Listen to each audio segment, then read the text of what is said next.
Top quality और consistent performance के लिए सिर्फ सिल्वर पंप। टॉप क्वालिटी और कंसिस्टेंट परफॉर्मेंस के लिए सिर्फ सिल्वर पंप, नाम याद रखना।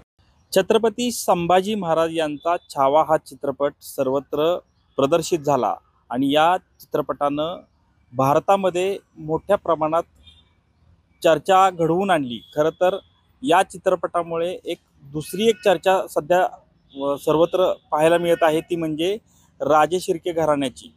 सध्या राजे शिर्के घराण्यातील व्यक्तींनी बऱ्याच ठिकाणी आक्षेप घेतलेला आहे। त्यामध्ये रत्नागिरी असेल, सातारा आहे, पुणे आहे, या ठिकाणी आक्षेप जो आहे तो नेमका काय आहे याविषयी आज बोलण्यासाठी आपल्या सोबत साताऱ्यातील सुहास राजे शिर्के आहेत।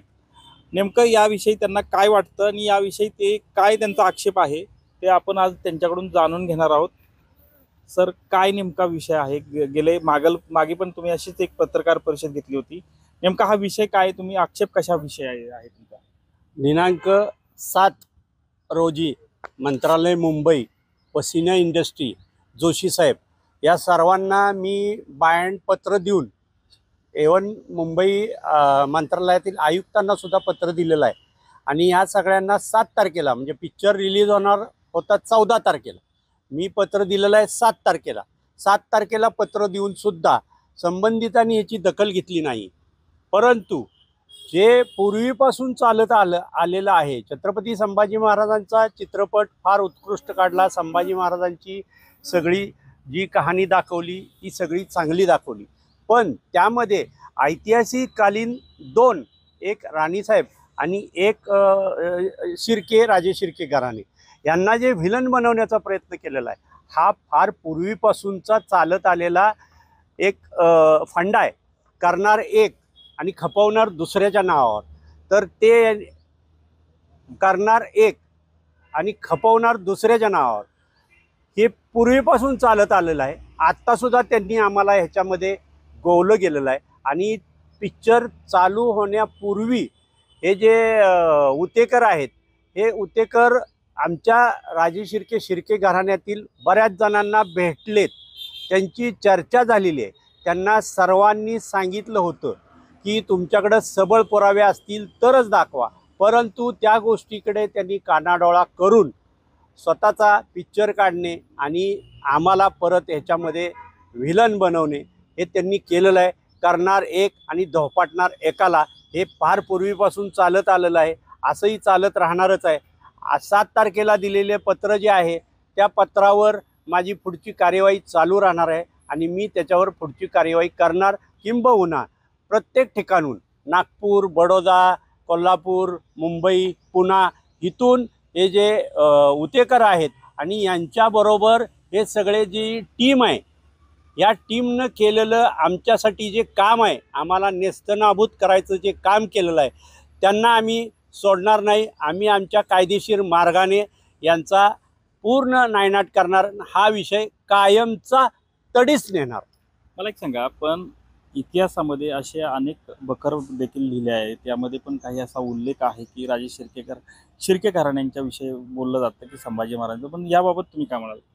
ह्या काय आधीच्या या लिखाणाच्या बाबत काय सांगा? ह्या ज्या सर्व कादंबऱ्या किंवा जे काही लिखाण केलेलं आहे ते त्यांच्या सगळ्यांच्या कादंबऱ्या खपण्यासाठी, किंबहुना ज्यावेळी हा इतिहास घडला त्याच्यानंतर 200-300 व 150 वर्षानंतर ह्या सगळ्या कादंबऱ्यांचं लेखन केलेलं आहे। हे लेखन कादंबरीकार जो करतो, ह्या सगळ्या जगाला माहिती आहे हे कादंबरी लिहिणारे कोण आहेत आणि हे बदनाम करणारे कोण आहेत आणि हे कृत्य करणारे कोण आहेत हे सगळ्या जगाला माहिती आहे।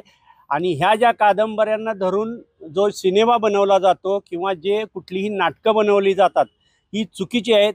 हे याच्यावर आम्ही संबंधित कादंबरी आणि कादंबरीची लिखाण यांनाही ह्या आमच्या कायदेशीर प्रक्रियेमध्ये ओढणार आहे। मला एक सांगा, आता हा चित्रपट तर प्रदर्शित झाला, पण या प्रदर्शित झाल्यानंतर आता तुम्ही म्हणजे शिर्के घराण्यांपैकी आहे, तर काय अनुभवताय का तुम्ही ह्यामध्ये? काही अनेक आता प्रत्येकजण चर्चा वेगवेगळ्या पद्धतीने करत आहे, याबाबत तुम्हाला काय सामना करावा लागतोय? मला तर सामना असा करावा लागतोय की मला स्वतःला बाहेर जाऊसं वाटणं झालंय, म्हणजे मी बाहेर जातच नाही आहे। एवढं माझ्या मनाला ते लागलंय, मला जेवणही जात नाही। परंतु माझ्यासारखं कित्येक जणांच्या मनाला हे लागलेलं आहे आणि त्यातनंच हे उमटत चाललेलं आहे। त्यातच मला फोनही आलेले आहेत की ज्या मोठमोठ्या सोसायटीज आहेत त्या सोसायटीजमध्ये आमची राहणाऱ्या राजे शिर्के कुटुंबातील जी मुलं खेळायला जातात त्या मुलांनासुद्धा आत्ता हिनवायला लागलेलं आहे. म्हणजे या उत्तेकरांनी मिळवलं काय? छत्रपती संभाजी महाराज दाखवले, पण आमच्या घराण्यातील 2 व्यक्तींना, त्यांच्या समकालीन व्यक्तींना यांनी बर्बाद केलं. हा उत्तेकर नालायक आहे, ह्याच्याबरोबर टीम करणारी, काम करणारी नालायक आहे.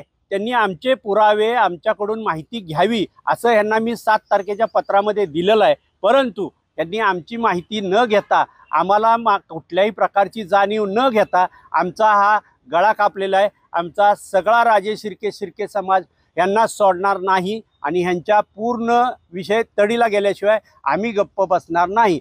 एक आव्हान करतो की कुठल्याही राजे शिर्के घराण्यातील लोकांनी या गोष्टीचा फार मनाला लावून घेऊ नये. धैर्याने ह्याचा सामना करावा. पूर्वीपासून आपण करत आलो आहे, आत्ताही करूया आणि ह्याच्यावर कायदेशीर मार्गाने आपण चांगला ह्याच्यावर कायमचा पर्याय काढूया. कॅमेरामन तुषार जाधवसह संतोष नलावडे, TV9 मराठी, सातारा.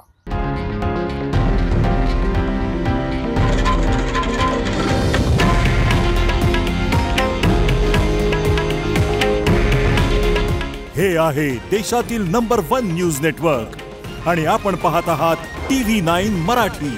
काळजी तुमची, हित महाराष्ट्राचं.